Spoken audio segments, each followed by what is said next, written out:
Bismillahirrahmanirrahim. Assalamu alaikum dear class. Welcome to your biology online video lecture. Today we'll cover mitosis in this lecture.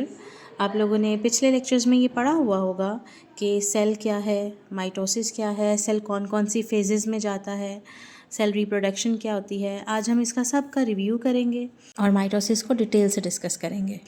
सबसे पहले मैं आपको बताती चलूँ कि व्हाट इज़ सेल. तो हम सब जानते हैं cell is the basic unit of life. Our body composed of hundreds and thousands of cells. Cell perform many important functions in our body. It contain hereditary material which pass from one generation to another through two processes, mitosis and meiosis.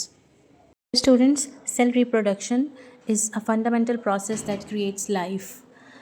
It ensures the perpetuity of life, which means it helps life continue from one generation to the next. In multicellular organisms like humans, cellular reproduction also help in tissue replacement and repair. Biology में cell reproduction के लिए 3 terms use होती हैं: binary fission, meiosis and mitosis. All 3 are different. Friends, आपने ये याद रखना है कि प्रोकैरियोट्स में बाइनरी फिशन होती है और माइटोसिस मियोसिस सिर्फ यूकैरियोट्स में होती है. प्यारे बच्चों, चले हम अपना मेन टॉपिक माइटोसिस स्टार्ट करते हैं. Mitosis is a type of cell division in which a cell divides into two daughter cells, each with the same number of chromosomes, and mitosis occurs in the somatic cells of eukaryotes. अब mitosis की कितनी phases होती हैं जी? एक German biologist था वॉल्डर Fleming, इसने discover किया था events of mitosis in 1880s. Remember this. अब there are two major phases of mitosis, karyokinesis and cytokinesis. सबसे पहले कैरियो का मतलब होता है न्यूक्लियस और साइटोप्लाज्म को रिप्रेजेंट करता है. तो कैरियोकाइनेसिस का क्या मतलब होगा? Division of nucleus. और इसकी आगे 4 मेन फेजेस हैं. That is prophase, metaphase, anaphase and telophase. Let's discuss prophase first. अच्छा, प्रोफेज में क्रोमेटिन मटेरियल कंडेंस हो जाता है, क्रोमोसोम्स विजिबल हो जाते हैं, न्यूक्लियर एनवेलप और न्यूक्लियोलस ब्रेक डाउन हो जाते हैं और सेंट्रोसोम डुप्लीकेट हो जाता है. अब सेंट्रोसोम क्या है बेटा? सेंट्रोसोम माइक्रोट्यूब्यूल ऑर्गेनाइजिंग सेंटर है. इसमें 2 सेंट्रियोल्स होते हैं जो स्पिंडल फाइबर्स की फॉर्मेशन करते हैं. ये तो हो गया प्रोफेज. अब हम पढ़ेंगे मेटाफेज.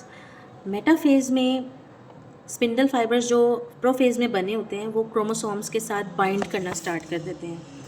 वो क्रोमोसोम के सेंट्रोमेयर के ऐसे पॉइंट पे अटैच होते हैं जहाँ पे काइनेटोकोर जो एक स्पेशल प्रोटीन है मौजूद होती है. अच्छा, अब होता क्या है कि एक क्रोमोसोम उन स्पिंडल फाइबर्स के साथ अटैच हो जाता है. इस तरह से अटैच होता है कि वो दरमियान में अरेंज हो जाते हैं और इस अरेंजमेंट को हम मेटाफेज प्लेट कहते हैं. अब बारी आती है थर्ड फेज़ ऑफ माइटोसिस की, जिसको कहते हैं एनाफेज. एनाफेज में क्या होता है?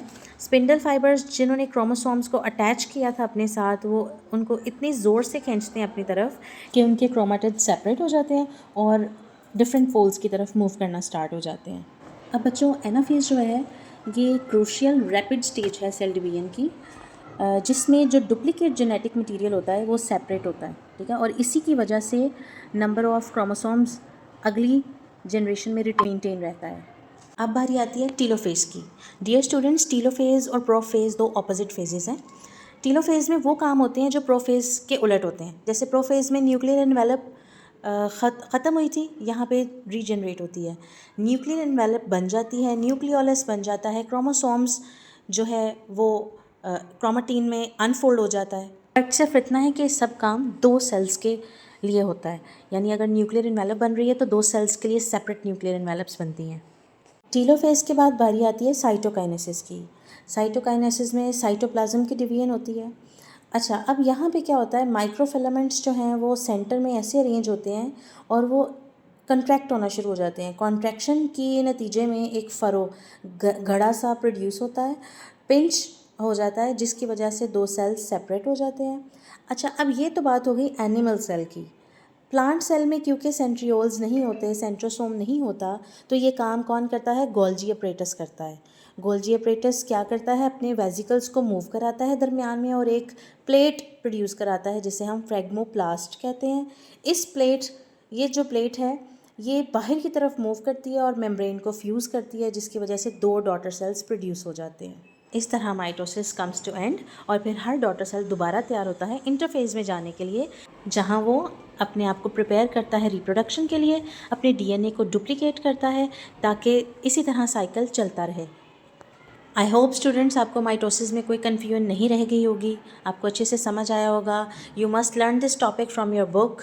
Inshallah, we will meet again in the next video with the topic of meiosis. Till then, take care and Allah Hafiz.